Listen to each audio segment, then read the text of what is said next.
think about the problem beforehand. So I can get this hot. Going to come with a kind of a sharp fire. And this hole will want to open up, right?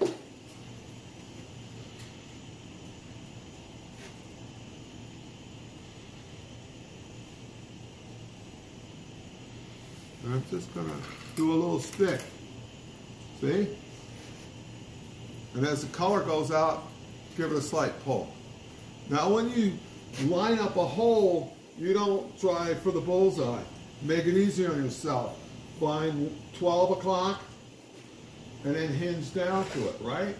If you got to go like this, you got to be perfect everywhere. Well, here I just look at 12 and I just hinge down, right? So I have all that control. Now we have a little bit of graphite, small graphite wrap. Going to come with a very small fire here.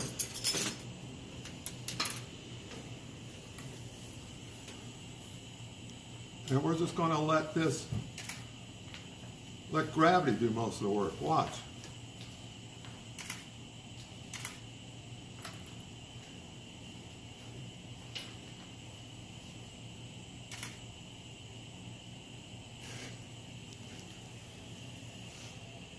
Boom!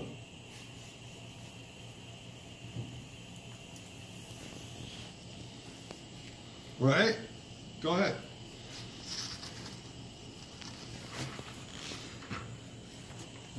Smooth as the ocean. Like it came out of the ocean. Now all that is the reduction of work, right? We just narrowed it down. We didn't say, okay, let's get this blazing hot, blow it up. Oh, damn, this went off. Now we got to work this area. It's like the physician's oath, do no harm, right? If it ain't broke, don't fix it. Simplify your work. The Hippocratic scientific glass blower's oath. If it ain't broke, don't fix it. Yeah, some kind of info.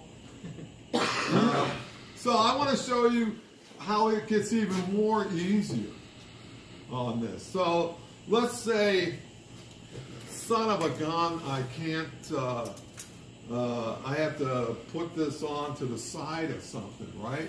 And it's really short. How am I going to blow this, you know, onto the fire? How am I going to set up a holder? So let's try, some larger tubing. Before you shift, where, or if you can even show it again, where were you focusing your flame when you were making that weld? Were you down the center of the flame with the center of the tube? There's good thing, all right? There are two things going on, right? I had a larger piece here, right, on my right side that I knew was going to shrink down. I had a slightly smaller hole on my sphere that I knew would open up. So I'm watching and I'm kind of saying, yeah, that looks like it'll fit now, right? Because if I didn't heat up the higher spot, it wouldn't have gotten smaller and it wouldn't have stuck, right? So you're just kind of, well, it's a little bit higher here. And all this is in your head as you're going around, right? And it's reactive because of all this endless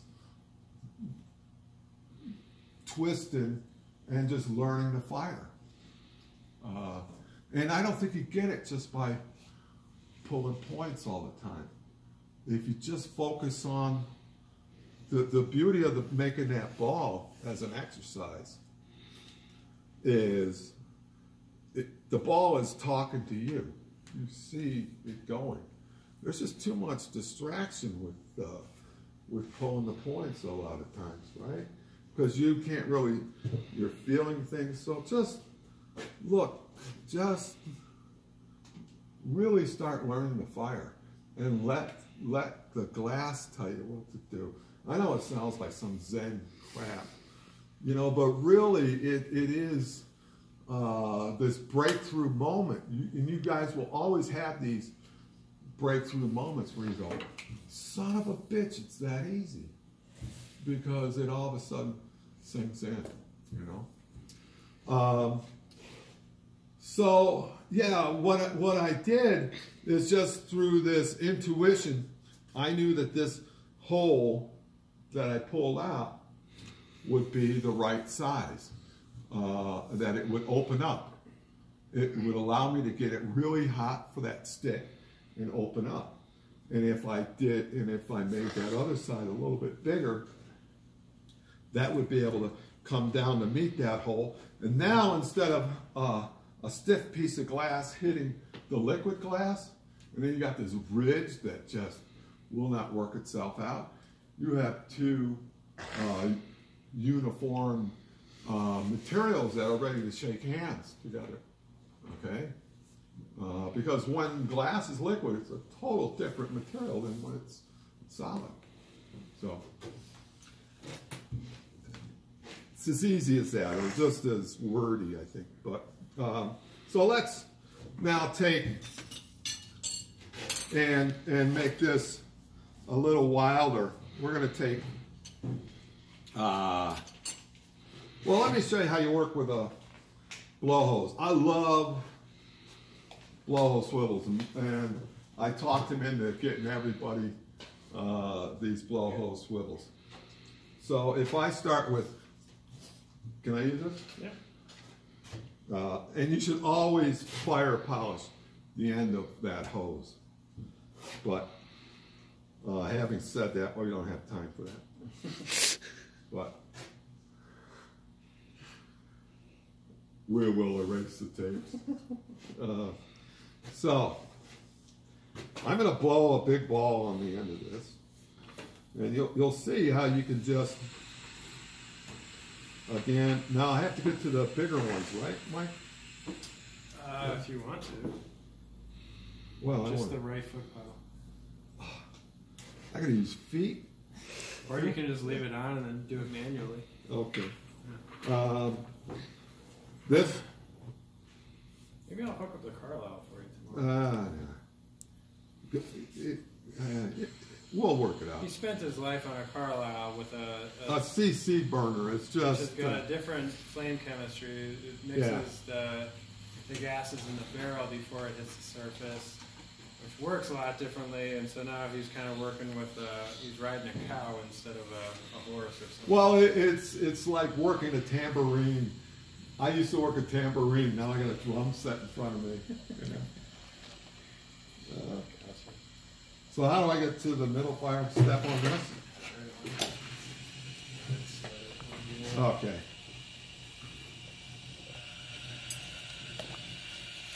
So we're just going to kind of blow up a ball on this. And there was this, Mike actually worked with me for a while at Princeton, kind of as a gig, and we had this glass that is just made from hell, and it's just the worst kind of glass in the world to work, right? I mean, it takes a lot of temperature, but it doesn't like oxygen. It turns into like real liquid when it finally gets hot, and then it cools so quickly. It just is. You don't even have time to even blow on that glass, right? And his job was to make these little tiny spheres from like pulled fibers. He had to blow like 2 millimeter spheres on the end of 0.5 millimeter tubing. Basically like this. You had to pull a point off the rod. Yeah. This was a reject. No, these were a lot smaller. They were. I thought they Yeah. were. Yeah. And But same idea anyway. And it's like plus or minus. It's like a thousandth of a millimeter.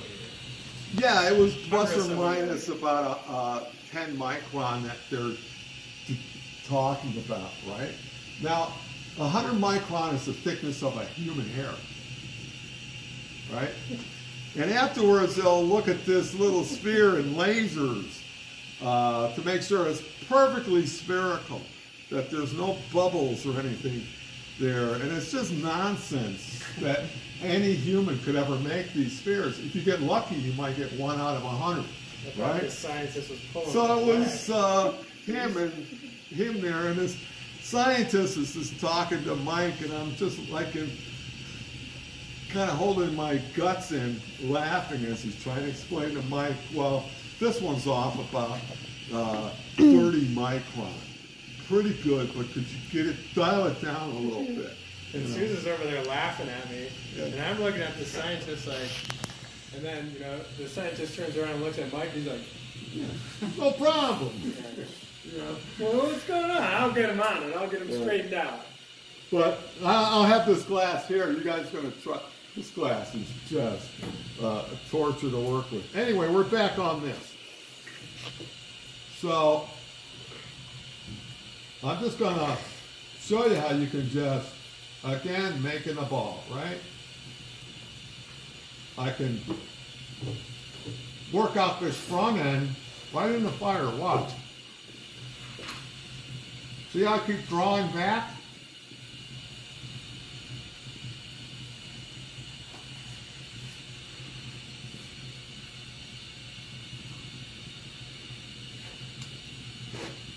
To where that's just front end. Now if I'd come out, right, and did this, no, I still got this glob here I gotta work out.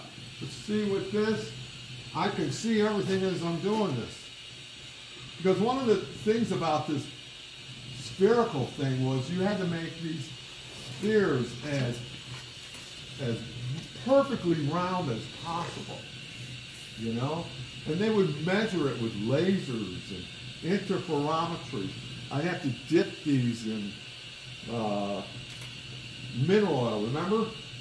To see the inner diameter? And it's just torture. I would make spheres for like weeks, and they would just pick like 2 of the best ones I could make after, 20 hours. And because if any disruption would throw off the measurements, and they're using this down at the South Pole to see if the universe has a direction. And it's just nuts. So then I showed up and Souza's like, I got a job for you. Yeah. You're going to love it. Yeah. So we have this.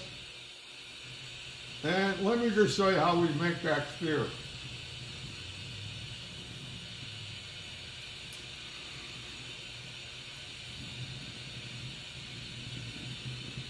So I know it's kind of long, right?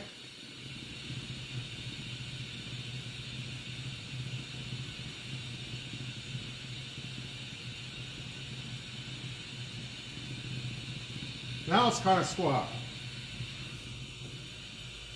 But we want all that wall to be pretty much the same. And with any other way, if I'm like this, I can't see what the hell is going on. Where if I'm like this, I'm really seeing, what's going on. The other key to me is vision, seeing what you're doing. All right? Don't take it for granted. So all this drama going like this, it puts you out of seeing what you're doing. This is why this becomes a real valuable tool to work with. Okay. So let's say we have to do a side tool. A side seal. Same type of tubing. Same restrictions. We're not going to be able to blow out that hole. That would be too easy. Anybody could do that, right? But again, let me just show you. Come here.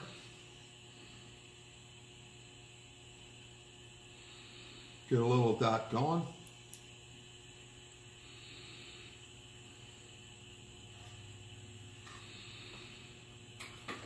And you see how I formed almost a natural shoulder there, right? Now, I'm just going to constantly come here and pick away that front part.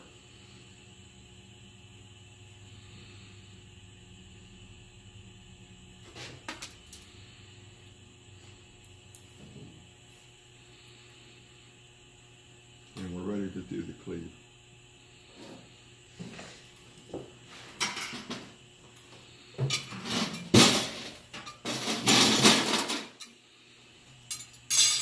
And you'll see how this will open up.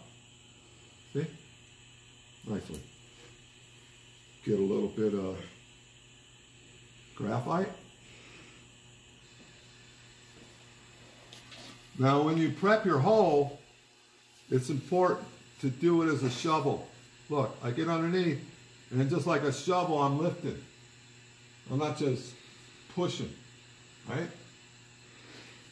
I'm a grave digger, not a snowplow. Scooping, angling underneath. Yeah.